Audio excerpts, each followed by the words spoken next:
Assalomu alaykum hurmatli obunachilarimiz. Bugun tashxis loyihamizni navbatdagi soniga sizni taklif qilib olamiz. Va bugungi manzilimiz Shohmet klinikasi bo'lib, bu yerda xalqaro darajadagi xizmat ko'rsatiladi va bu yerda Toshkent tibbiyot texnikumi talabalaridan ham amaliyotga jalb qilingan talabalarimiz bor va shulardan biri bilan bugun suhbatda sizni taklif qilamiz.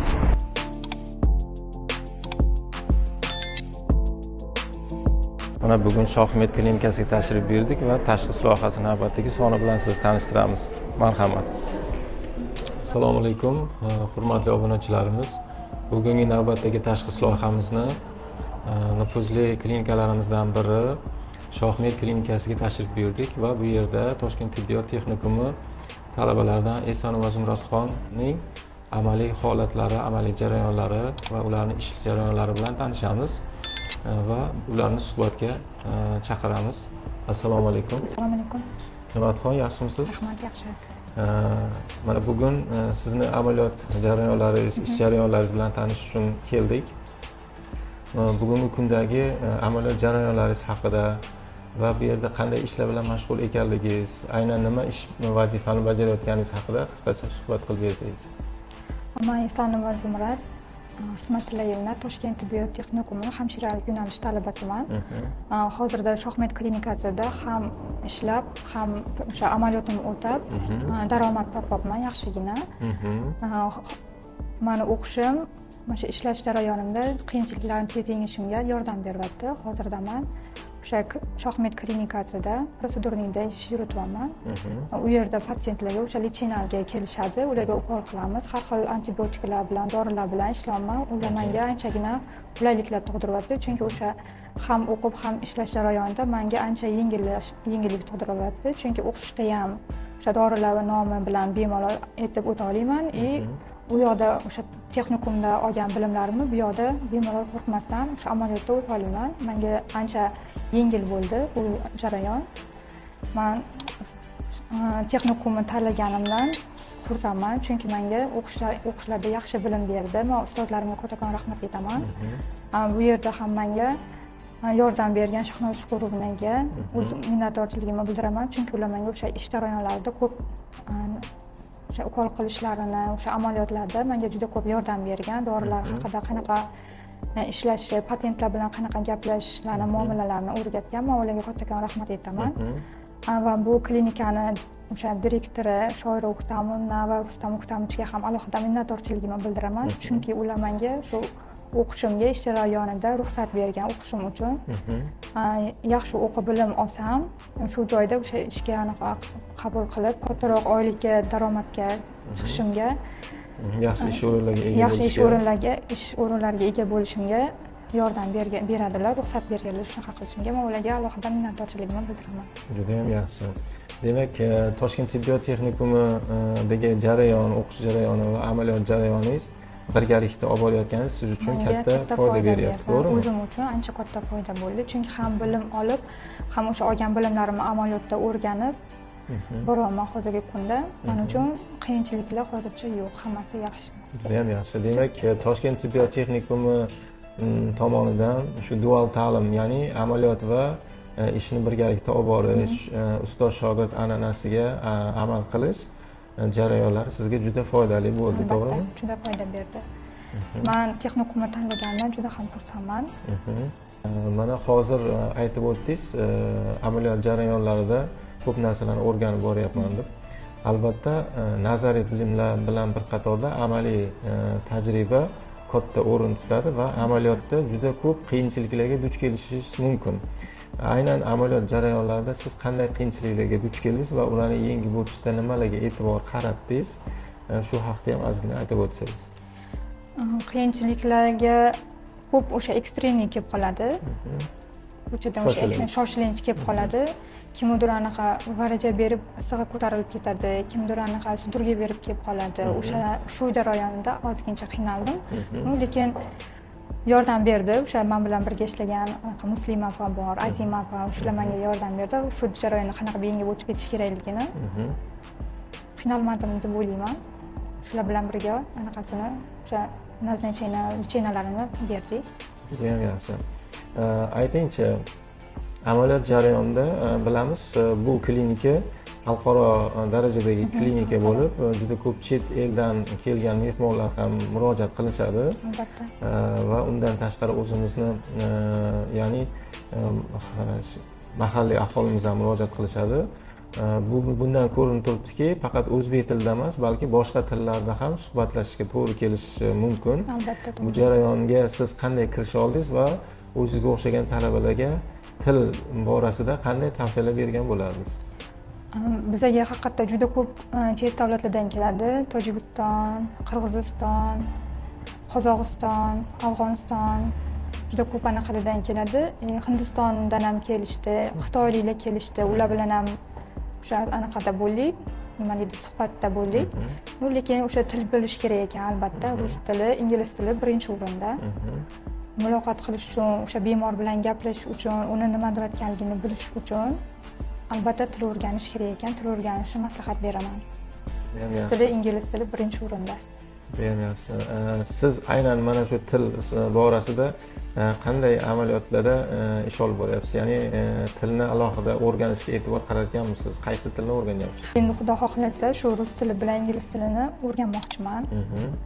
Baribir o'sha rus tili, ingliz tilini bilish kerak ekan, bemor bilan gaplashish uchun ham. Chunki bizning klinika o'sha xalqaro klinika bo'lganligi uchun juda ko'p patsientlar kelishadi, bemorlar kelishadi. Ular bilan gaplashish uchun, muloqot qilish uchun albatta til bilish kerak. Yaxshi. Demak, hozir mana amaliyot jarayonlari va nazariy bilimlarni Toshkent tibbiyot texnikumida o'qish jarayoningizda sizga albatta ko'makchi bo'layotgan insonlar bor. Bu sizni birinchi o'rinda ota-onangiz, Albatta. Undan tashqari oila a'zolar, yaqinlaringiz va undan tashqari Toshkent tibbiyot texnikumi rahbariyati, o'qituvchilari va amaliyot jarayoningizda klinika rahbarlari va mas'ul bo'lgan xodimlarga o'zingizni minnatdorchiligingizni alohida aytib o'tish imkoniyati bor sizda. Menimcha bu siz uchun yaxshi imkoniyat, ayniqsa ota-onangizga minnatdorchilik bilish imkoniyati bor sizda. Birinchi o'rinda ota-onamga minnatdorchilik bildiraman. Chunki ular shu o'qishim uchun, menga shuncha sharoit yaratib berganligi uchun ularga kattakon rahmat aytaman. Ular men uchun har doim duodalar, har doim duo qiladilar. Umrlari uzoq bo'lsin. Va shu tibbiyot texnikumidagi o'qituvchilarimga, ustozlarimga hammasiga kattakon rahmat aytaman. Shu darajada menga bilim berib, meni shu yaxshi muvaffaqiyatlarga yetishimga kattakon yordam berganligi uchun hamma texnikumdagi barcha ustozlarga hammasiga kattakon rahmat aytaman. Shu klinikamizdagi nima deydi, vrachlarga, hamshiralarga, menga yordam bergan Shahnoza Shukurovnaga, Muslima opaga hammasiga kattakon rahmat aytaman va yana shu direktorimiz Rustam o'qitamiz, Shoir o'qitamni. Ular ham menga juda katta yordam, imkoniyat yaratib berdi. Shu o'qishim uchun ishimdan tashqari ruxsat berishdi. O'qishimga hech qanaqa qiyinchilik tug'dirmaydi, xalaqit berilmaydi. Borib bilimimni olib kelaman. Ularga kattakon rahmat aytaman hammasiga. Juda ham yaxshi. Yana bir savol. Bilamiz, o'qish jarayonida shartnoma asosida o'qiladi va uni to'lovlarini albatta qilganda ayniqsa biroz qiyinchiliklar tug'dirishi mumkin. Amaliyotga jalb qilingan talabalarimiz amaliyotda bilim olishlari, ko'nikma olishlaridan tashqari qaysidir darajada daromad ham olishlari mumkinligiga ishonch hosil qildingizmi? Albatta. Albatta ishonch hosil qildim. Chunki ham o'qib, ham ishlab o'sha daromadidan o'sha o'quv anaqasidan kontrakt to'lovini bemalol to'lasa bo'ladi. Chunki tibbiyot texnikumi bizga qulaylik yaratib bergan. Shu kontrakt pulini nima deydi, 5 oyda bo'lib to'lashga ham imkoniyat yaratib bergan. Uni bemalol to'lasa bo'ladi. Chunki ham ishlab, ham o'qib, o'sha kontrakt pulini o'zi to'lasa bo'ladi. Chunki menda shunaqa bo'ldi. Imkoniyat bo'ldi. Demak, boshqa talabalarga ham zudlik bilan amaliyotga o'zlarini jalb qilishlarini tavsiya qilasiz. Tavsiya qilaman, chunki ham o'qib, ham ishlash hozirgi kunda uncha qiyin emas. Chunki texnikum ham o'sha ham ishlash, o'sha ishchi talabalarga ham kechki anaqasini ochib bergan kursini bemalol o'qib, bilim olsa bo'ladi. Ham ishlab, ham bilim olsa bo'ladi. Bu ham yaxshi. Demak, siz diplom olgungacha daromadga ega bo'lyapsiz, tajribaga ega bo'lyapsiz. Diplom olganingizda siz mana shu nufuzli klinikani ishonchli demak ishchi xodimlari qatorida bo'lishingizga ishonch hosil qildingiz, to'g'rimi? Albatta ishonch hosil qildim, chunki mana shu menga o'rgatayotgan starshий medsestramiz Shahnoza Shukurovna ham qancha qanaqa ishlashimni biladilar. Sizga ishonch bildirishyapti. Ishonch bildirishyapti. Juda ham yaxshi. Bugungi suhbat uchun sizga katta rahmat deymiz. Kelajakdagi orzu maqsadlaringizga erishishingizda muvaffaqiyatlar qozonishingizda katta tilaklarimizni bildiramiz. Ota-onangizni ishongan insonlardan bo'lib, kelajakda ularni yuzlarini yorug' qilib, ularning xizmatlarida bo'lishlik sizga nasib qilsin. Va shunaqangi chiroyli klinikalarda ishonchli, yaxshi xodimlardan biri bo'lib yurishingizda, yaxshi tibbiyot xodimi bo'lishingizda tilakdoshimiz. Kelajakdagi barcha yaxshi niyatlaringiz amalga oshishida sizga muvaffaqiyatlar tilaymiz. Kelayotgan xayr ayyomi sizga muborak bo'lsin. Rahmat. Suhbat uchun rahmat. Xursand bo'ldim. Yana oxirida aytib o'taman, barcha shu ko'rib turgan, endi o'qimoqchi bo'layotgan talabalarga shu Toshkent tibbiyot texnikumini tavsiya qilaman. Adashmaysiz, xullas. Kattakon rahmat suhbat uchun. Rahmat. Omad tilaymiz. Rahmat. Bugun mana Shohmet klinikasiga tashrif buyurdik va Toshkent tibbiyot texnikumi tomonidan ustoz shogird an'analariga asoslangan dual ta'lim bo'yicha amaliyot o'tayotgan qizimizni jarayonlari bilan tanishuvga keldik va ular haqida, umuman mana shu klinika haqida suhbat qilishimiz uchun klinika rahbarlaridan biri Mirkomilov Miraz akani suhbatga chorlaymiz. Assalomu alaykum. Assalomu alaykum. Xush kelibsizlar klinikamizga. Sog' bo'linglar, rahmat e'tibor uchun. Miraz aka, avvalo kelayotgan hayit ayyomlari bilan sizlarni tabriklaymiz. Birgalikda. Rahmat. Mana shu nufuzli klinika haqida juda ko'p eshitganmiz, bilamiz, xalqaro darajada xizmat ko'rsatishadi. Umuman mana shu klinika haqida qachon tashkil bo'lgani, hozirgi jarayondagi amaliyotlari, boshqalari haqida qisqacha gapirib o'tsangiz iltimos. Xo'p bo'ladi. Endi birinchi bo'lib, birinchi klinikamiz sho'basi 2008-yil ochilgan. Ya'ni biz bu yil 16 yilligimizni nishonladik. Hozir bu klinika 2018-yilda tashkil topgan. Hozirgi davrga kelib Toshkent shahrida 6 ta sho'bamiz, ya'ni filialimiz bor. Eng kattasi shu deb hisoblasak bo'ladi. Bu yerda shu operatsiya, ya'ni ko'p tarmoqli. Bitta poliklinika bor, diagnostika bor, jarrohlik amaliyoti xonalari bor, reanimatsiya bor, intensiv palatalar bor, keyin statsionar palatalar bor. Hamda yaqinda mana ishga tushirildi, reabilitatsiya markazimiz ham bor. U Choshtepada joylashgan, Suvni bo'yida. Erta faqat reabilitatsiya, ya'ni kardio reabilitatsiya, urologiya, ginekologiya, sport reabilitatsiyasi kabi xizmatlar ko'rsatiladi. Bundan tashqari viloyatda sho'balarimiz bor, Andijon shahrida, Namanganda va Navoiyda franchise zamonaviy tilda aytiladigan bo'lsa, shu yuritiladi. Endi bu klinika to'g'risida, aynan shu hozirgi suhbatlashayotgan klinikamiz to'g'risida gaplashadigan bo'lsak, noyob tomoni nimada deb aytilganda, men g'urur bilan aytishim mumkin. Bizda robot xirurg bor. Bunga biza 2 yil oldin sotib olgan edik bu texnologiyani, Janubiy Koreya mahsuloti. Hozirga kelib 200 dan ortiq jarrohlik amaliyoti amalga oshirildi. Hammasi Allohga shukr muvaffaqiyatli amalga oshdi. Yana bir g'ururlanib aytishim mumkin, bu robot xirurgda o'sha Janubiy Koreya korxonasi ham e'tirof etdi. O'sha Koreya korxonasining tarixida ilk bor robot jarroh yordamida 13 yoshli bolaga jarrohlik amaliyoti o'tkazildi. Bu amaliyotni o'zbek shifokori Zarifxo'ja aka amalga oshirdilar. Bu nafaqat klinikamiz, bu menimcha vatanimiz hammi faxri deb. Va bemor Qozog'istondan Olmaota shahridan tashrif buyurgan edi. Pochkasi saqlanib qoldi. Endi bu 2 yil oldin bo'lgan narsa, endi g'urur-da bu bizga. Bu ilk bor bo'lgan operatsiya. O'zimizni qoraqosh, qorako'z shifokorimiz. Chet eldan chaqirmagan. Kelajakdagi niyatlar qanaqa, rivojlanish, boshqa ishlar qanday amalga oshadi? Kelajakdagi shaxsan o'zimni ham qolaversa klinikamizni uzoq muddatli strategiyamiz bu nafaqat klinikamizni, balki O'zbekiston Respublikasini shu O'rta Osiyodagi tibbiyot hubiga aylantirish. Bu balandparvoz gap emas, chunki biz mana 1,5 yilcha chamasi oldin trening tashkillashtirdik. Bu treningga Ozarbayjonda tashrif buyurishdi, Gruziyadan, qo'shni davlatlardan, Tojikistondan, Qozog'istondan mablag' ya'ni pul to'lab trening o'tashdi. Biza Turkiyadan plastik jarrohni taklif etgan edik, shu yuzni tortish bo'yicha operatsiya amalga oshdi. Bu yaqqol misolki, O'zbekistonni aylantirsak bo'ladi tibbiyot hubiga.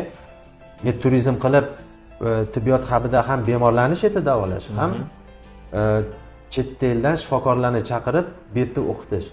Chunki Tarixan mana Samarqandda joylashgan tibbiyot universitetida yaqinda borganimda ham yerda ko'rib hayron qoldim. Men o'yladimki, Hindistondan, Pokistondan kelib ma'ruza o'qishga kelyapti menimcha desa, ular talabalar ekan. Chet eldan kelib o'qiyotgan ekan, g'ururlanib kelib, xursand bo'lib ketdi. Tushunarli.